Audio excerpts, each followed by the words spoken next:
Que el Señor lo bendiga. Le habla su hermano Esgin Calderón Valverde. Bienvenido a Estudio Bíblico. En esta oportunidad vamos a iniciar con el Antiguo Testamento, concretamente el libro del Génesis. O vamos a hablar también de los primeros 5 libros de la ley, el Pentateuco, o conocido como la ley o la Torá. Vamos a dar, antes de ingresar con el capítulo 1 de Génesis y sumergirnos en unos textos a veces complicados para el lector, vamos a dar algunas indicaciones iniciales. En este programa pretendemos entonces ubicarnos un poquito sobre lo que es el Génesis, lo que es, el Pentateuco, los primeros 5 libros de la ley, que es donde vamos a comenzar. Así que un poquito de paciencia, y es importante este programa para comprender ya el análisis de los diferentes capítulos que estaremos viendo en los próximos programas. Sí les quiero también informar que mucha información de la que viene en este programa de hoy ha sido tomado de la Biblia Jerusalén, la versión Jerusalén 1972. Dice en la introducción que tenemos acá entre nosotros, hay 5 primeros libros de la Biblia. No es que el Antiguo Testamento solo tenga 5 libros, sino que hay diferentes partes. Los primeros 5 libros del Antiguo Testamento son Génesis, Éxodo, Levítico, Números y Deuteronomio. Son los 5 libros que generalmente la tradición atribuía a Moisés. Estos 5 libros, conocidos como Génesis, Éxodo, Levítico, Números y Deuteronomio, nombres españoles, nombres nuestros, se conoce entre los judíos como la Torá, es decir, la ley. Vemos en diferentes partes de la Sagrada Escritura, Mateo 5:17, no penséis que vine a destruir la ley o los profetas.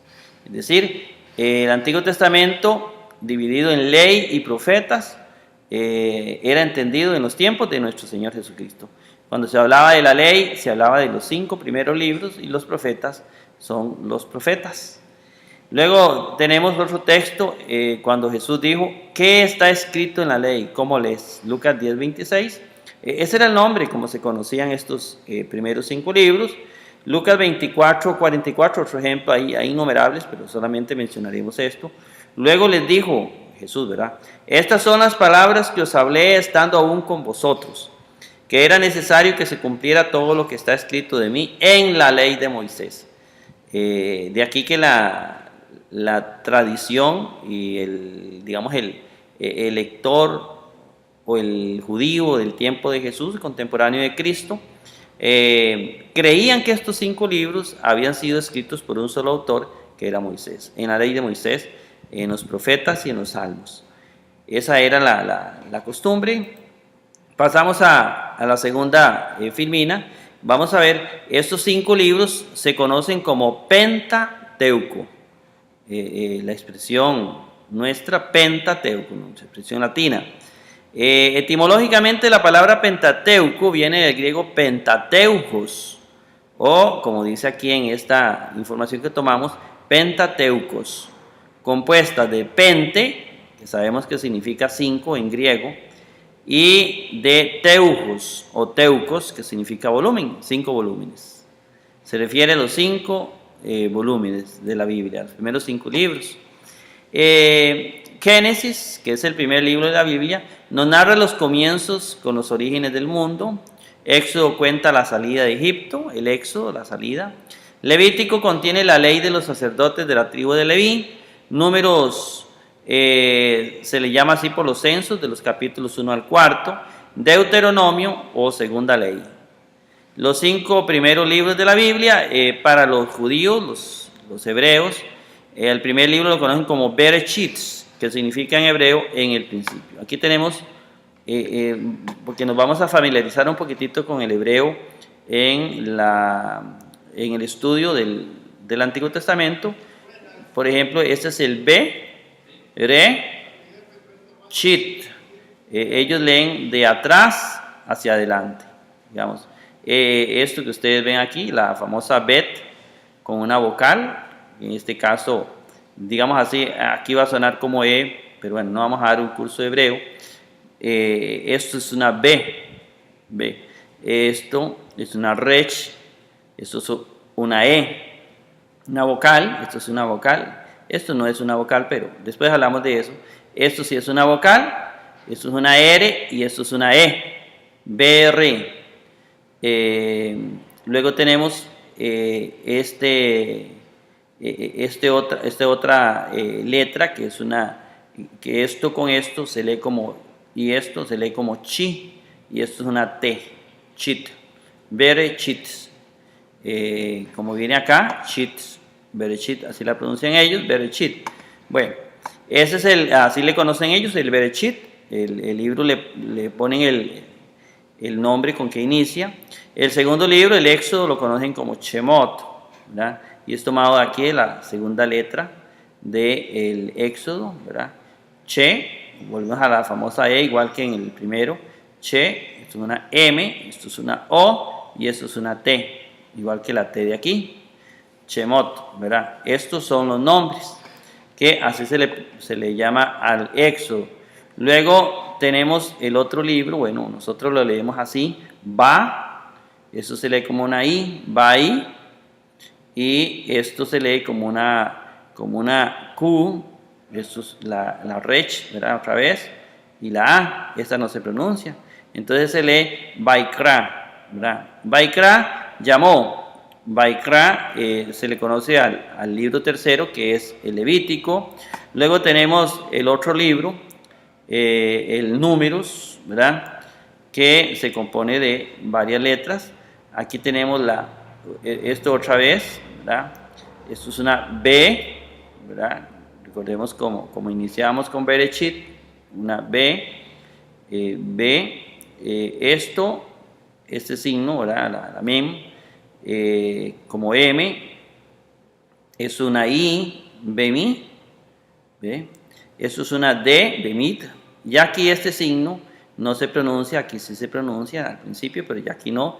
Entonces, Bemit, esto es una B, como lo vimos al principio, ¿verdad? En Bereshit, como lo vemos aquí también en B, Bemit, esto es una B, esto es una A y esto es una Rech y una R, Bemit Bar.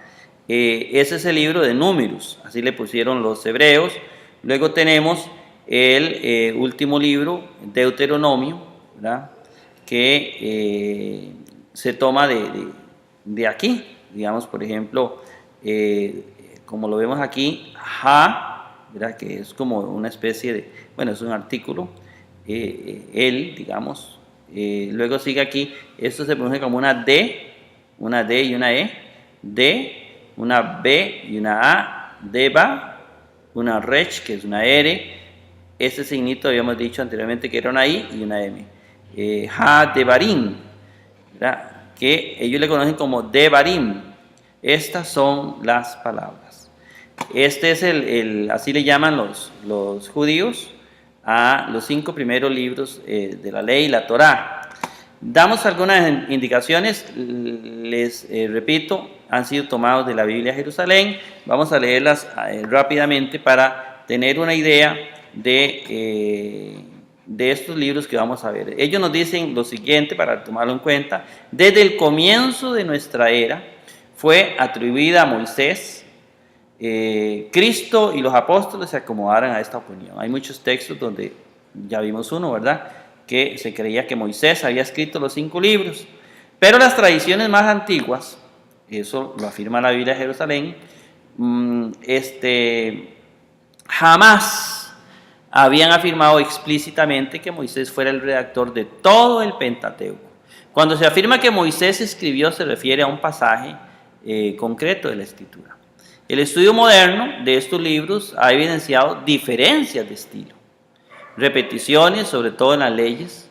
Hay desorden en las narraciones que impiden ver en el Pentateuco una obra salida de la mano de un solo autor.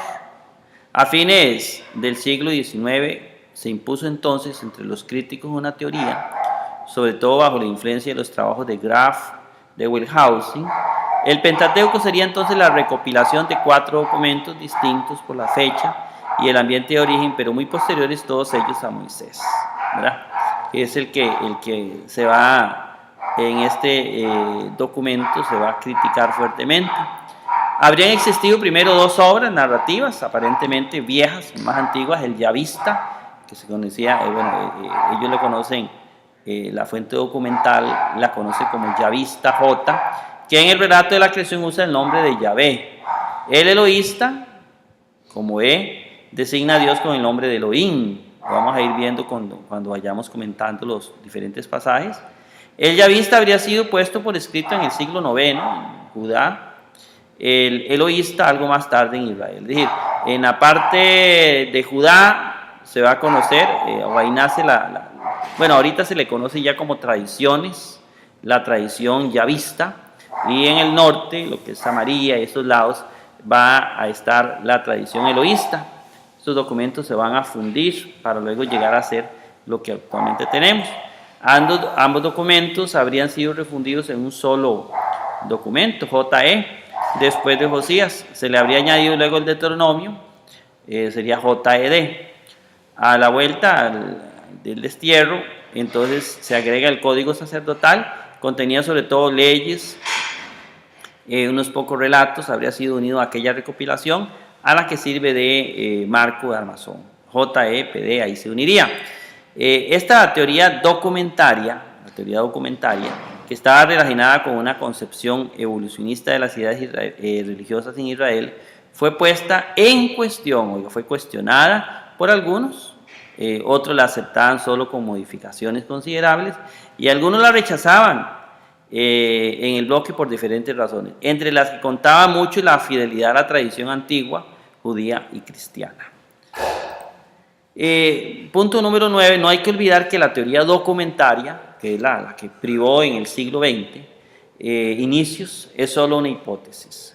Se suele argumentar contra ella la falta de consenso en cuanto al reparto de los textos en los diferentes documentos, pero si la teoría documentaria podía aparecer como frágil hace 20 años, de entonces acá parece haber recibido el golpe de gracia. La nueva crítica la cuestiona sistemáticamente. Hace 20 años las diferencias de un autor a otro podían ser considerables, pero la hipótesis de fondo era la misma. Hoy ya no existe una hipótesis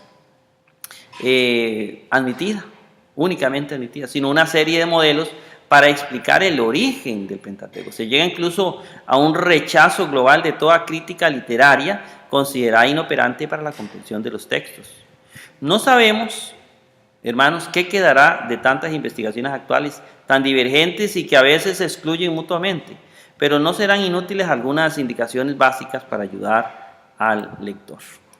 Seguimos con la composición literaria porque hay que empezar por reconocer el carácter limitado de nuestros conocimientos en relación con los textos, con el medio original que los explica. Ante esta dificultad, puede uno leer un texto sin plantearse cuestión alguna sobre su origen. Puede incluso considerar esas preguntas como una pérdida de tiempo, pero son preguntas legítimas que surgen espontáneamente en el lector. Lo que ocurre es que la respuesta no es sencilla. Los textos del Pentateuco tienen su origen en un pasado del que tenemos un conocimiento limitado. Cierto que ciencias como la historia, la arqueología, la lingüística aportan nueva luz sobre los textos, pero también suscitan nuevas cuestiones. El conocimiento de la literatura de otros pueblos del Próximo Oriente antiguo nos ayudan a reconocer la amplitud de las tradiciones literarias, el carácter relativamente reciente del medio cultural en el que han nacido los textos bíblicos. Fue precisamente la observación del vocabulario, la sintaxis, el estilo, las repeticiones y tensiones, la que condujo a la teoría documentaria.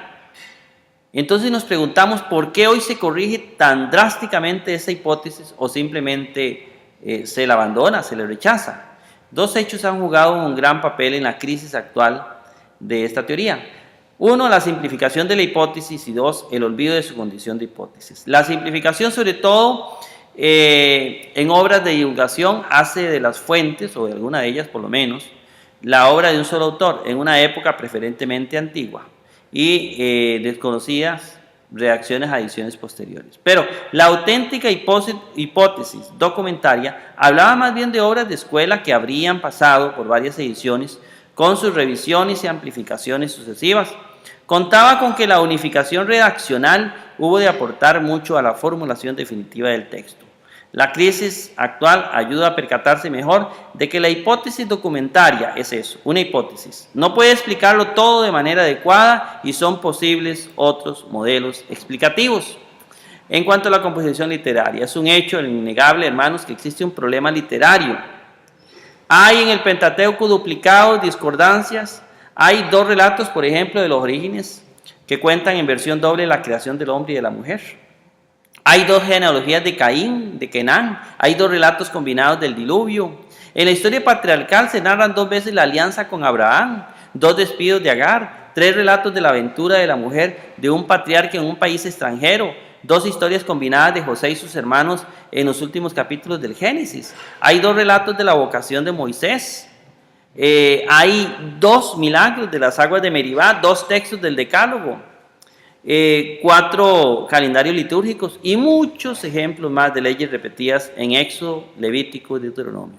Agrupando los textos por afinidades de lengua, forma y concepto, se obtienen líneas paralelas cuya trayectoria se pueden seguir en todo el Pentateuco. Estas afirmaciones corresponderían a 4 corrientes de tradición, ¿verdad? La deuteronomista, ¿verdad? Que sería una de las más actuales, y se parte de ahí para ir viendo las diferentes fuentes, ¿verdad? La sacerdotal, la yavista y la eloísta. En cuanto a los relatos y la historia, hermanos, como punto 1 decimos que el lector suele establecer una relación estrecha entre mensaje religioso y exactitud histórica. Debemos ponernos en la perspectiva propia de los textos en lugar de imponerles nuestra propia perspectiva. Son estas tradiciones patrimonio de un pueblo remoto al que daban un sentimiento de unidad y eran apoyo de su fe, el espejo en que se contemplaba. No debemos pedir a estos textos el rigor de un historiador moderno. No es que debamos renunciar a la historicidad, pero no es la historicidad de la historia moderna. Y en la medida en que el Pentateuco no es un libro de historia, desde ese punto de vista del historiador moderno, debemos resaltar su carácter religioso. De los 11 primeros capítulos del Génesis se dice que es un mito, pero hoy se usa ese término para designar, óigame bien, el carácter literario, no el sentido de historia fabulosa, legendaria, que criticaba Genófanes o Aristóteles. Un mito es una tradición popular que cuenta los orígenes del mundo del hombre, o acontecimiento ocurrido en los comienzos de la humanidad y lo hace de forma figurativa y simbólica. Bien, hermanos, con esta pequeña explicación ingresamos al Génesis en el próximo programa. Que el Señor los bendiga ricamente.